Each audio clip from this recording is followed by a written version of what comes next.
One of our three deceivers was once asked to be part of an exorcism. You can tell us who you think it is by voting along in the chat. Now let's find out who's telling the truth and who is a chump.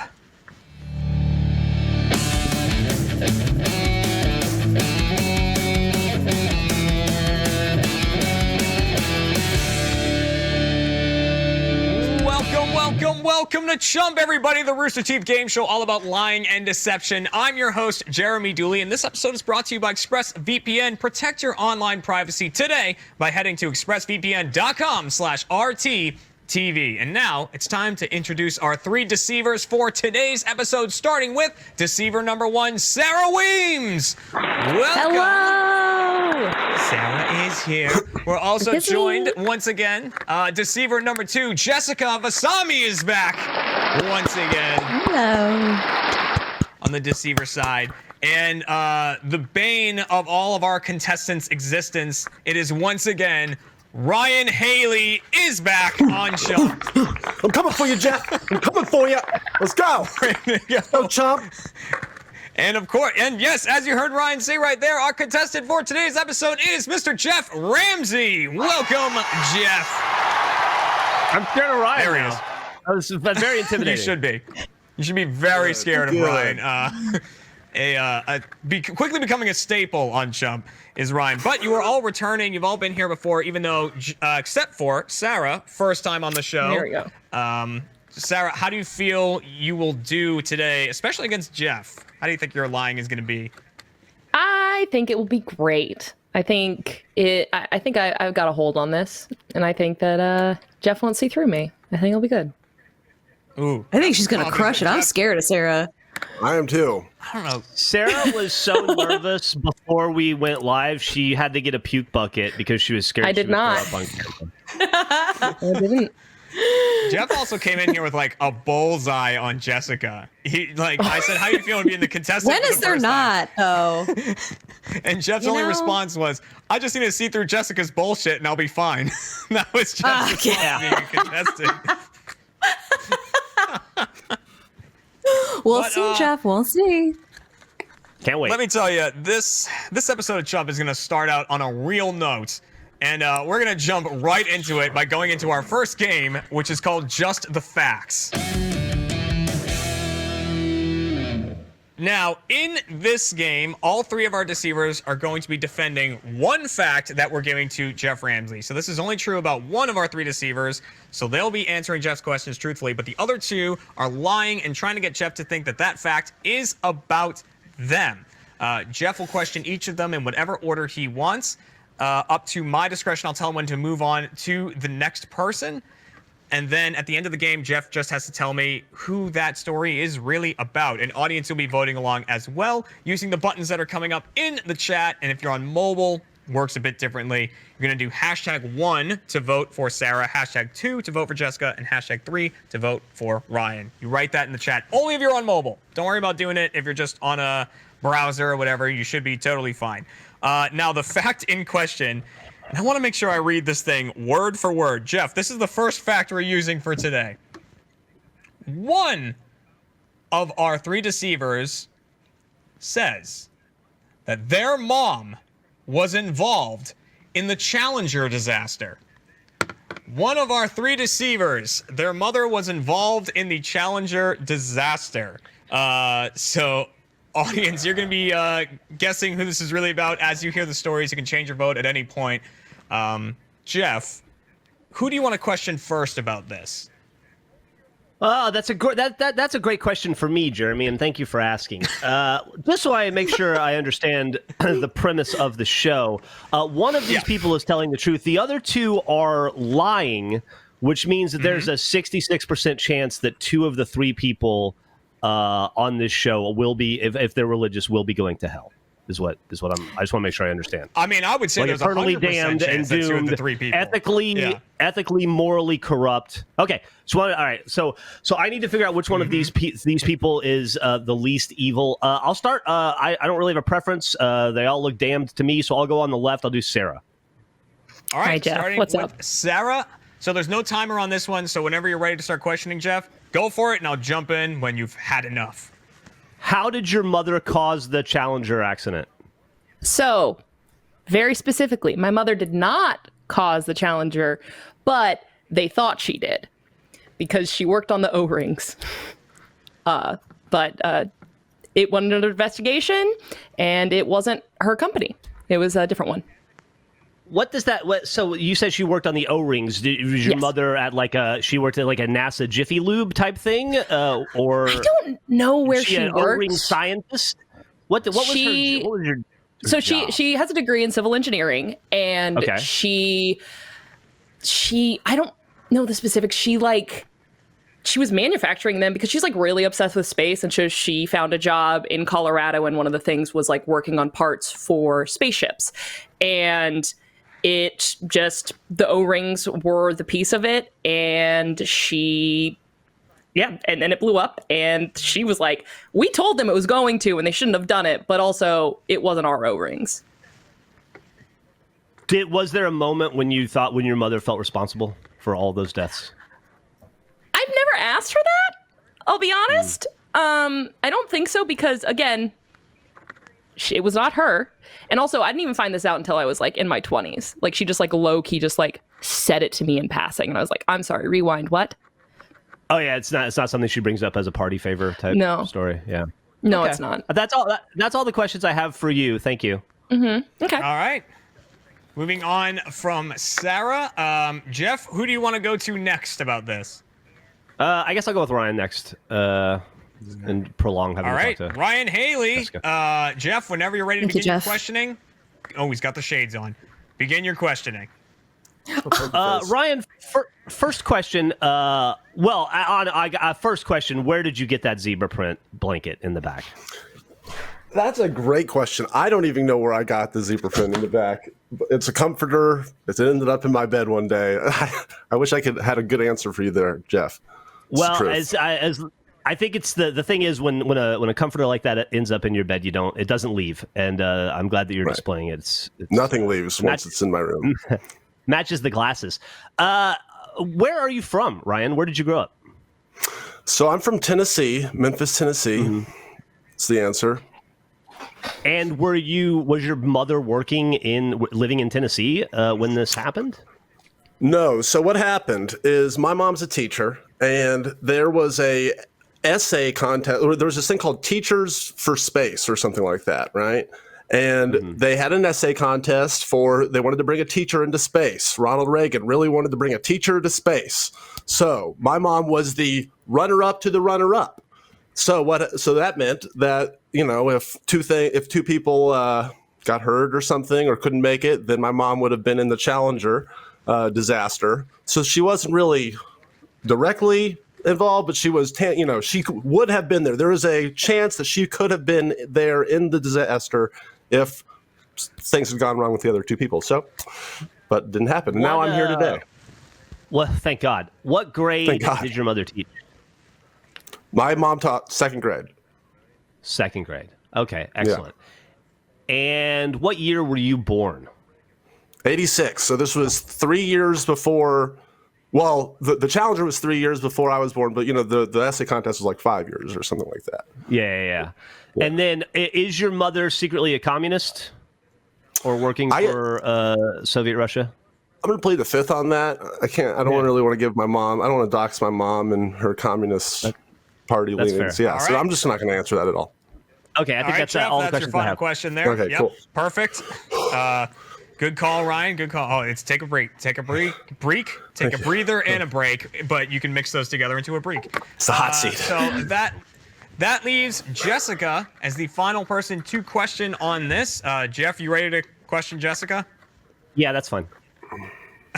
Jessica. All right. Go for it. Jessica, go ahead and give me your spiel of bullshit. Well, I think you should probably ask me a specific question, right? How did your mom blow up the Challenger?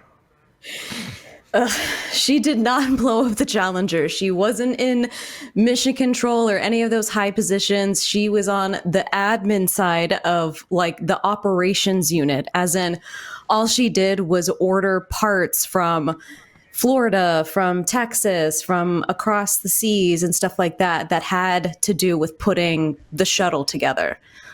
She wasn't like in any high ranking position. She did not blow up the Challenger. And was she was a NASA employee? She was in Houston. Yes. So this happened your mother was living in Houston during the time of the Challenger explosion. And were you alive at that point, or you were also there in Houston with her? No, I wasn't alive at that point. I was born in '88. Way to show my age, Jeff. I'm so sorry that we showed that you were younger. My apologies. I, however, was like 24 at that point. So, Wow. Okay. I think that's all the. Who's your favorite astronaut? Really? Who's my favorite astronaut? Yeah. Oh my God. I don't know. I don't know all the names of the astronauts. One of them, I will say, because I did grow up in Houston, obviously, is I had two of my friends that I went to high school with. Two of their parents were on Columbia that ended up obviously exploding as well. So I'm going to go with them. I just brought this down, but like, you're just I was just around it all my life. I know. It's not great. The Masami family. Yeah. Okay. All right. All right. Sounded that like was you were depressing. done there, Jeff, which the two questions you might not have finished here. Audience, last chance to change your votes if you want to. So make sure to cast your vote. Sarah, Jessica, Ryan, get those votes cast, and we'll be closing down the vote pretty shortly. But first, we want to talk to Jeff. Jeff, how are you feeling after the questioning there? Is there anyone you think is purely spouting bullshit, or anyone sounding kind of true? What are you thinking? I'm reasonably. I don't think I believe Ryan. I don't think I believe him. Fuck? Yeah, I apologize. Okay. It was could well. be The the glasses shades, are back it could on be now. the You're starting to sway me again. Could be the skull on the wall. Who knows? I tend to not believe Weemy, as she likes to be referred to by her friend Sarah Weemy. But do I have to give an answer? Is it time? Not yet. And first, we're going to lock in the audience. So, audience, no more voting in game number 1. You are locked in for game 1. Thank you for playing, and best of luck to you. Remember, there are 2 points up for grabs for the deceivers if they can fool both Jeff and the audience. But then points get distributed, if either of them gets it correct. So, Jeff, now it is time for you to give an answer. So, whose mother was involved in the Challenger disaster? I hope I don't regret this, but I'm going to say Jessica. Going with Jessica, do you want to lock that in?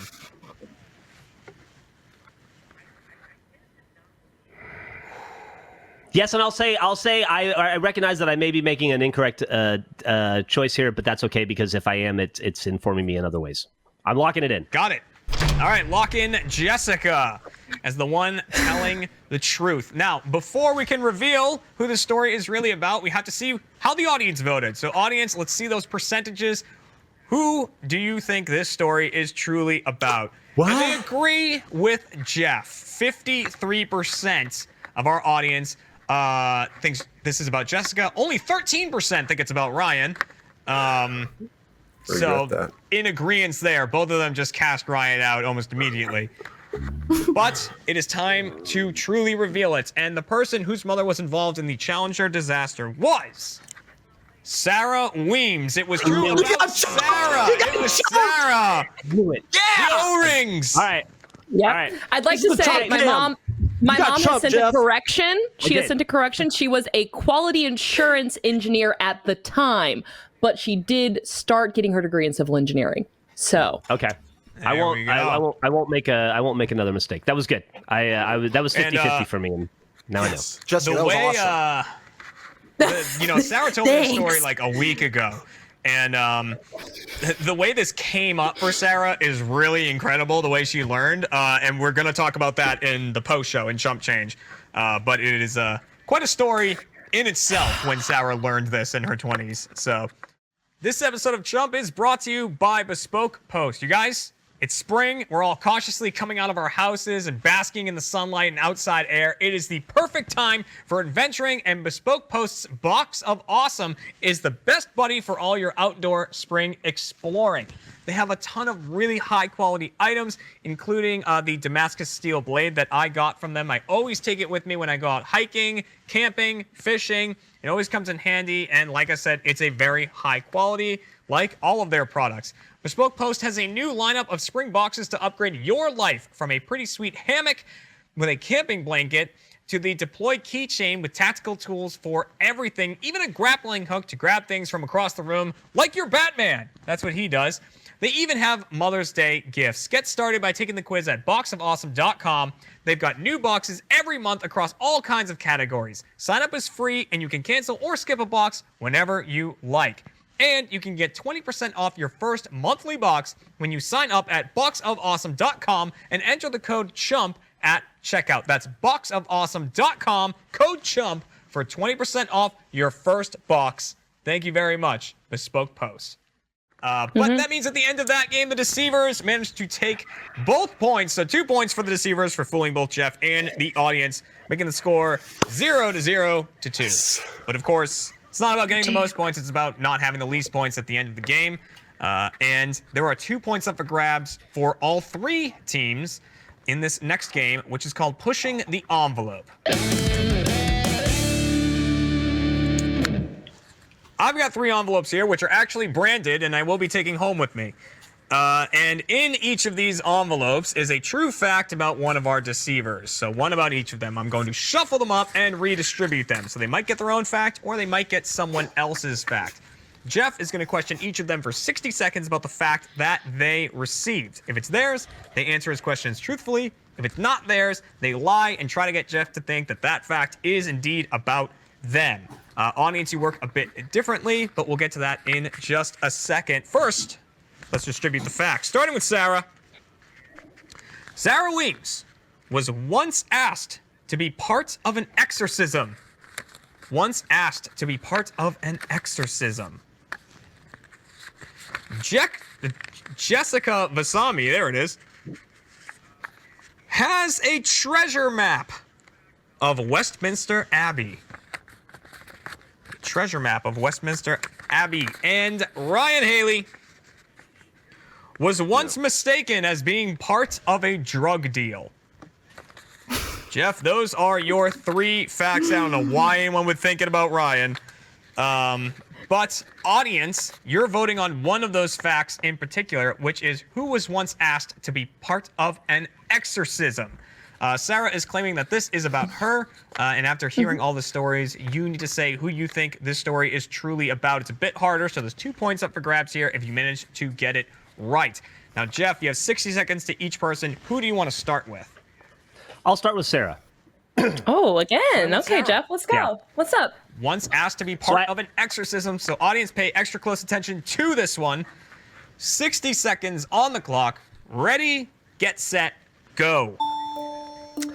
Okay, Sarah, we both know it's not you. I'm thinking it's probably Jessica. What do you think? If you had Jeff. to pick which one of those 2 people it would be, who would it be? Why don't you think I've been a part of an exorcist? I have been. I was that asked. wasn't even the question. You've been asked to be No, a part. I You have said been you asked. participated. Why? Jeff. Who did you exercise?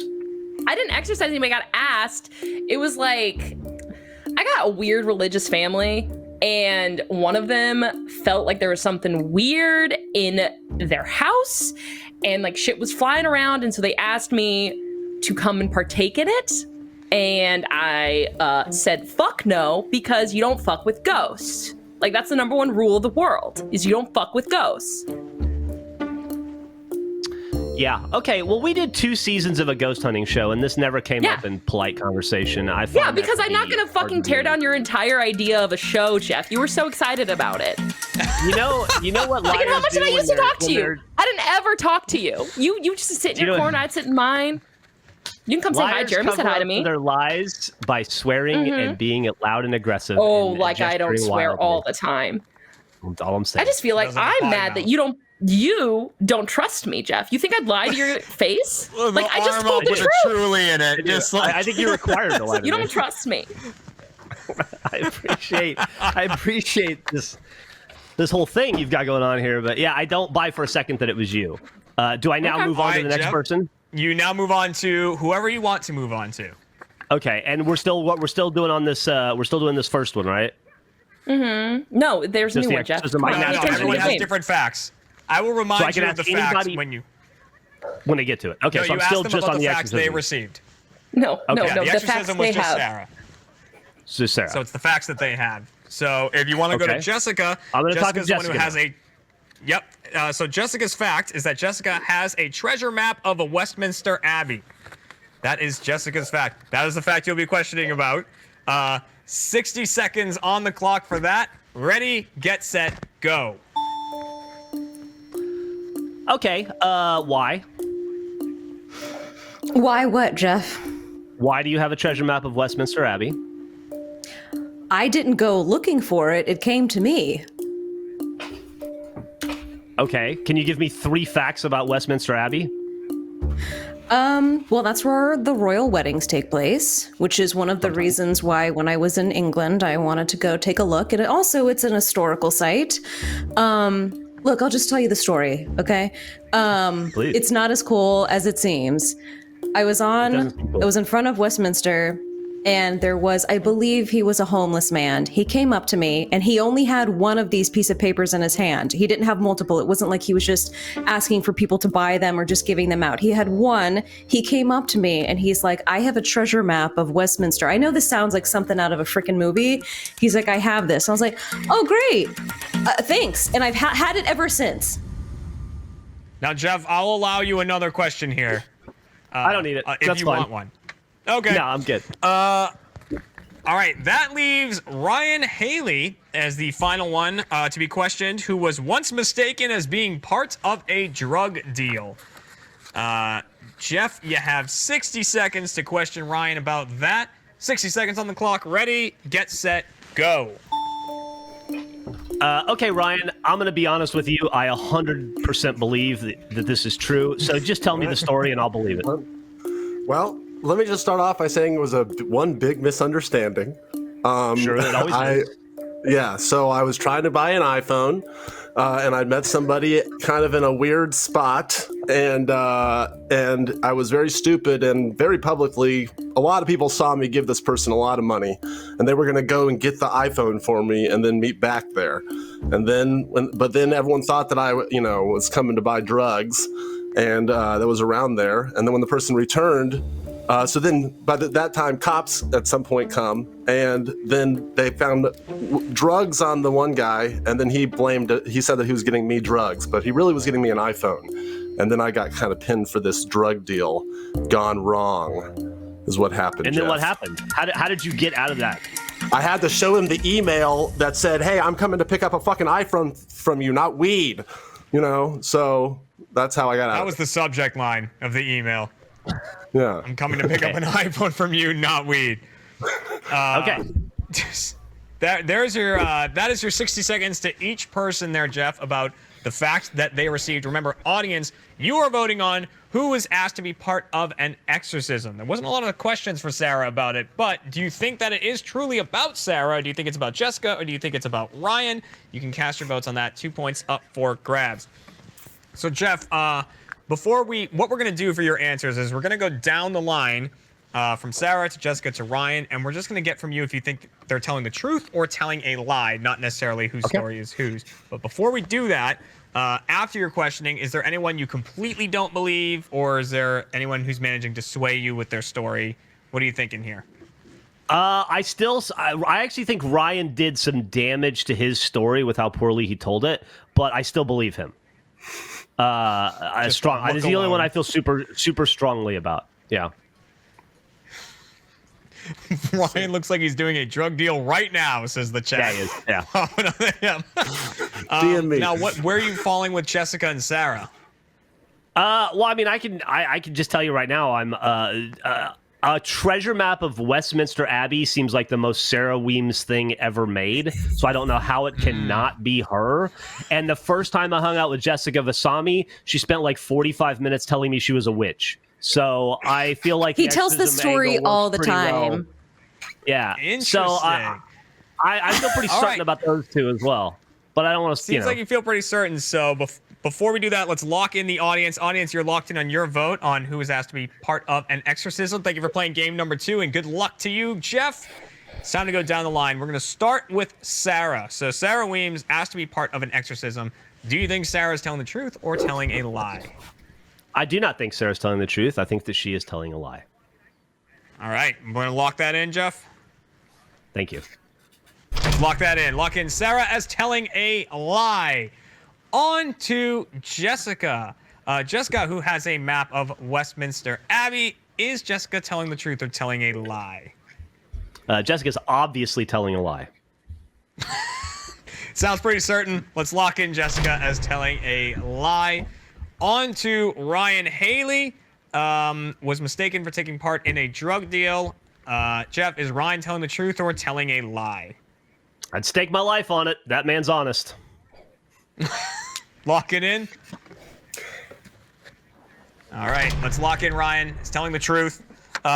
So, Jeff, if you get 2 of these correct, you get 1 point. If you get 3 correct, you get 2 points, and it's vice versa for the deceivers. And so let's go down the line as well, starting with Sarah.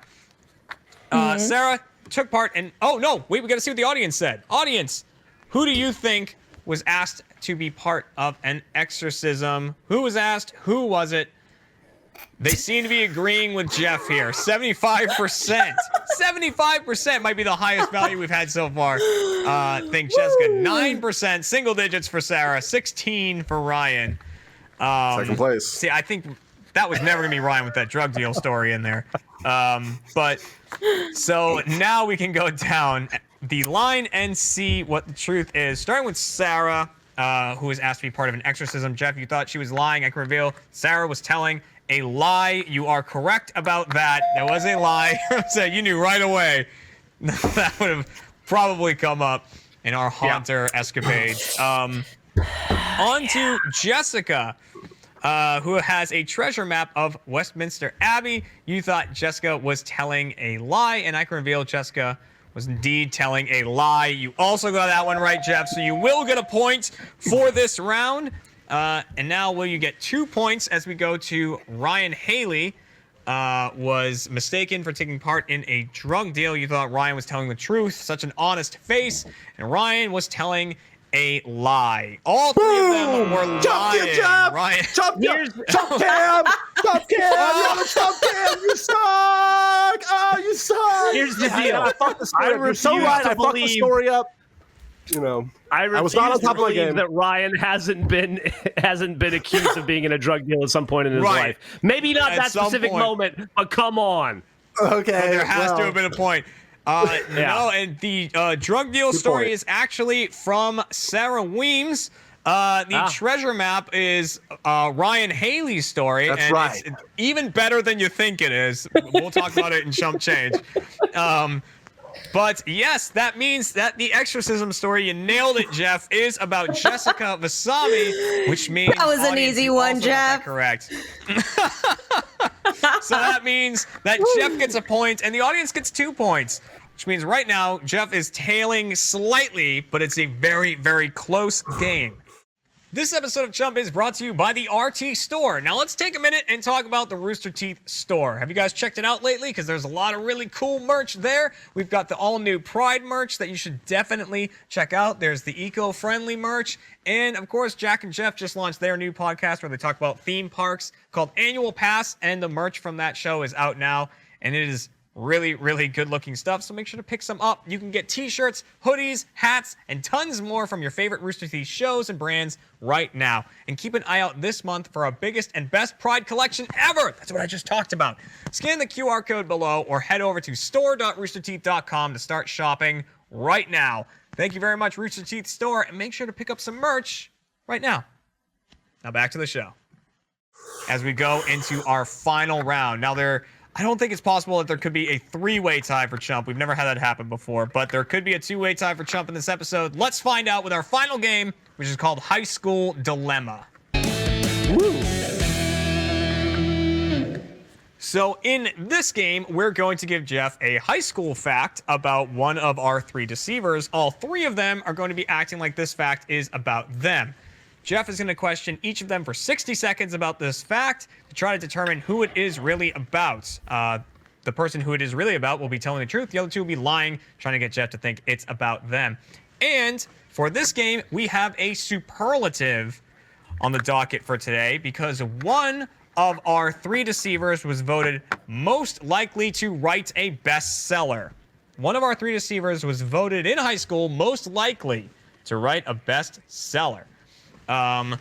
So Jeff, as a writer yourself, hopefully you'll be able to sort some stuff out here. And audience, remember, you're voting along on mobile. #1 for Sarah, #2 for Jessica, #3 for Ryan, or just use the handy little buttons in chat if you're not on mobile.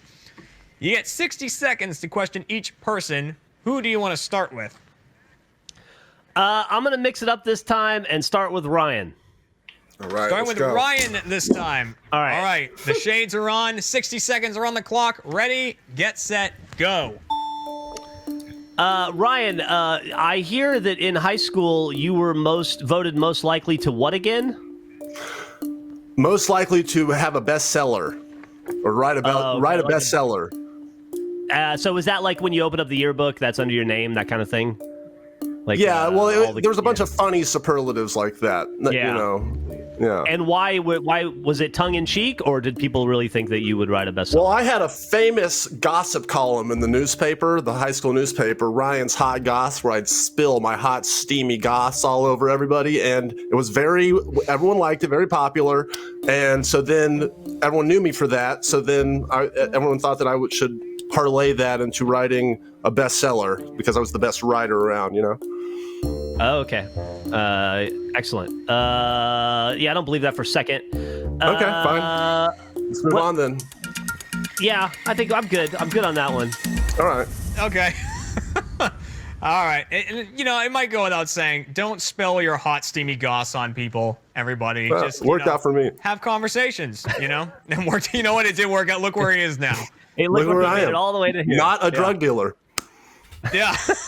You should put that on your resume. Not a He's got drug his own dealer. comforter and a skull. He's living the big life. I know. Come on. Well, Bessie All up right, there. Jeff, who would you like to question next? I guess I'll go with Jessica next. All right, going with Jessica next. 60 seconds on the clock. Ready, get set, go. So, Jessica, I understand that way back in high school, way back in high school. Yep. You so far back in high school, you Yep. were voted most likely to write a bestseller. Why were you given that distinction, that superlative? It's not like this is a secret. I still am ashamed of it. This is when Twilight had just been published, and clearly I was a big fan. And I don't know if this was in your time period, but we had slam books in high school. And I would write little stories similar to Twilight in the slam books, and they would make their way around my class. And people liked them. Oh God, a slam book is basically like a spiral notebook, any sort of notebook at all, and you get to put pictures on the front of them. You tape them on there, and so for me, it was pictures of just like romance and vampires and So are stuff you like that. And are you team werewolf or vampire man? Which one was it? I thought you know this answer, Jeff. What do you think? I think you were the werewolf. I think you were vampire. Yes, that is true. Mm-hmm. Okay. Yep. Jessica's such she extrudes Edward vibes.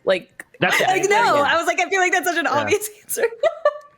So that's Yeah. So slam books. So we've got hot. You guys know what I'm talking about, right? Yeah. Oh, I yeah. don't know what a slam book Totally. is. Oh yeah, it was Yeah, like Sarah girls knows. passed it around and wrote shit about each other, and then it was awful. Yeah. It was like the Yes. most disheartening Well- thing. Like when people they're like, oh well, this person hooked up with this person, even if it wasn't true. If it was in the slam book. it Mine was weren't true. those though. Mine, we didn't Oh. talk shit in ours. Well, I It told wasn't you filled with hot, Anyway. steamy goss. Wrote stories, yeah. Yeah. Could have been that's hot goss that we're getting into there. That's Ryan's alley there. That's his treasure map. So now we're moving on to Sarah is the last one. To question about this, voted most likely to write a bestseller. Jeff, you got 60 seconds to question Sarah. Ready, get set, go. Sarah, how would you describe your high school experience? Was it ultimately positive, do you think? Do you look I back had on a it great fondly? time. Yeah, I had a great time. Were you on the yearbook committee? God, no. Fuck no. You serious? No, I was a theater kid, Were dude. you were a theater kid? Were you in the journalism department? Nope. Or anything like that? You didn't work on the school newspaper? Why do you think you were voted most likely to write a bestseller? Because I just consumed books like they were crack cocaine. Like one time, I've gotten books taken away from me in class like 6 or 7 times in my life, if not more. I would read. I can read like 600 pages in a single night. Like I just power through reading, and I think people just always saw me with books, and so they're like, "She's an author." But you didn't actually write. You didn't like. Oh, write I've any never hot written a goss, or thing you weren't before in my writing entire life. Jeff, slam you book know stories, no. you know my ability to spell. It's bad. Yeah. Tell me I'm wrong. Fair. It's not great. It's not great. I don't write shit. I just read. Oh man. It does seem to go against everything we know about Sarah, as we have photographic documentation of misspellings. But that is so Sarah with the lots of reading, Jessica with the slam book, Ryan with the hot goss. So Jeff, that is all of your questioning done. Before we lock in the audience's vote and before we get your final vote, what are you thinking going into this? Well, I think it's obviously, I think it's believable that it could be Sarah, and I understand the reasoning behind it. Although something doesn't feel true about, once again, the way Sarah told the story. It seemed performative and a little disingenuous to me. Jessica was very believable in an annoying way. And I could totally see it being like just believable enough that it could be a red herring, and so that's frustrating. Annoying. And then Ryan, who was born in when the day the Challenger blew up, he said, No, years later. yeah, he was way too old to. I don't think that they were using words like hot goss in high school back in the 90s or whenever he went to school. So I think that reference dates him. So yeah, to me, it's probably between those two, the two above him. All right. I got you this time, funny. Jeff. I chumped you already. This is awesome. You might. Already. We don't even have the answer. Audience, we're locking you in for the final game. Best of luck to you in this final game. Now, Jeff, on to you. Who is this superlative really about? Oof. This is a big one. My intuition's all over the place here, Jeremy. I'm just going to say it because I'll just say this. Jessica told the most believable and authentic sounding story. So I'm going to go with Jessica. Lock it in. Sure. Yes, it was a question, but I'll just lock it in. It's real. Lock it in. That's the answer. Okay. So Jeff has gone for Jessica. Audience, let's find out who you went for. If you went for the same one, they didn't. I was gonna say if they went for the same one, then there was no way for Jeff to come back. But now there is a way because the audience has gone for Sarah Weems. Only 9% went for Ryan on that one. Once again, we've hit the single digits. I chumped everyone, Jeremy. It's great. Everyone's a chump here. Everybody. All right, so audience has gone for Sarah Weems. Jeff has gone for Jessica Vasami. And I can reveal the person in high school who was voted most likely to write a bestseller was Sarah Weems. It was You got chumped, Sarah Weems. You got chumped. Now, Jessica, you're a champ. fake news. God, you're our MVP, our hero. Yes. The hero we need. Now, here's the interesting thing. Jeff. Jessica jumped. I was watching the chat throughout that whole game and the questioning going on. A lot of people were thinking Sarah. I don't think for the reasons that Sarah said, but a lot of people are bringing up fan fictions with Sarah. Yeah, I'm fucking obsessed with fan. Dude, that's what OT3 is about. The new podcast That's every true. Tuesday at RTTV at 5:30. Hey, look at that, right into the pitch there. I've been obsessed with fan fiction since I was like 10 years old. Like I devour it, and my entire Twitch, RTTV chat, everybody knows about it. I speak about it openly. But you Fucking never love wrote fan fiction. any, is the thing. I've Never written wrote like fan 2, but not in my childhood. Like in my adult days, I'm just a good actress, so I fooled Jeff, so that's all that matters with my bullshit. So Gotcha. I'll say this, Jessica. oh no, here we go. I'm ready for it. Let's go. I'm more annoyed with the other one, Sarah, than you after this one. Because you The challenger definitely one? bested me with good acting. I don't know how Sarah beat me there. I don't know how she did. I told you I was gonna come in and I was gonna kick your ass, and I did. And let's not forget about the linchpin that was Ryan Haley. I got you. I chunked you too, Jeff. I remember. I pulled on the drug dealer. There you go. But This is my worst performance yet on Chump. I believe that Ryan probably gets mistaken in drug deals weekly. So I still find it hard to believe that's not true. Like there's like a 40% chance when he leaves his apartment or house, he gets mistaken for being in a drug deal. It's a common problem, but that story was false. It means at the end of that game, the audience gets a point for getting that one correct, and the deceivers get a point for fooling Jeff, meaning the final score is 3 for the audience, 3 for the deceivers, but with only 1 point. It means that on tonight's episode of Chump, the contestant Jeff Ramsey is going to be tonight's Trump. But it was We did it, guys! We did it! High fives! It was a valiant effort. Well done. And yeah, we have, since everyone ended up lying during the envelope game, we have a lot of true stories to hear. Trust me, you're going to want to hear the treasure map one, because I love the little tidbit I heard before the show started. And so we're going to hear all of the stories from Pushing the Envelope, and we're going to dive into a little bit more on the lies that we heard, what, came about from them, because sometimes true stuff leads to lies, and that's sometimes where the best lies come from. The little nugget of truth. But thank you, everyone, for watching this episode of Chump. Make sure to become a first member so you can check out Chump Change. And as always, we will see you next week with another group of people and another episode of Chump. Thank you very much. Thank you, Jeff. Thank you, Sarah. Thank you, Jessica. Thank you, Ryan. Don't do drugs. Everybody. Don't do drugs. I'm a failure. Thanks for watching, everyone. As always, let us know in the comments who managed to fool you. And to let you know, we just launched our 2021 Pride merch. A portion of all proceeds from this collection go to Out Youth, which is an LGBTQIA+ organization. Click the box below to check it out and pick some up. Thank you very much, and we'll see you next week. Goodbye, everyone.